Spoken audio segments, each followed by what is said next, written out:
Hello everyone, ঘুরতে গেছিলাম মায়াপুর। আজকে হলো প্রথম দিন, মানে আজই ট্রেন থেকে নামলাম নবদ্বীপে।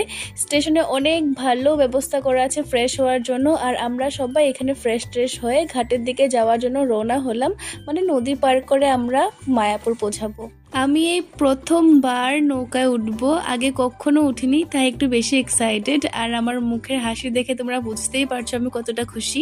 নদী পার করে আমরা একেবারে মন্দিরের কাছে পৌঁছে গেছি, আর আমরা থাকছি হলো নামহট্ট ভবনে। নামহট্ট ভবনে এসে আমরা ব্যাগ ট্যাগ রেখে একটু কিছু ব্রেকফাস্ট করার জন্য আমরা পৌঁছে গেছি শ্রী শ্রী রাধা মাধব মহাপ্রসাদ। আর এখানে ভ্যারাইটিস অফ আইটেম পাওয়া যাচ্ছিল, যার যেমনটা খাওয়ার ইচ্ছা সে সেমনটাই অর্ডার করে খাওয়া শুরু করে দিয়েছে। খাওয়ার শেষে মাতাজি নিচ্ছিল ডাব, আর আমিও একটা ডাব খেয়ে নিয়েছি, কারণ কি এখানে ভীষণ পরিমাণে গরম। তারপর পৌঁছে গেছি মন্দিরে। মন্দিরে ফোন অ্যালাউ করে না, যার জন্য তোমাদের সাথে আমি শেয়ার করতে পারলাম না। তারপর আমি খেয়েছি পেয়ারা মাখা। টাটা।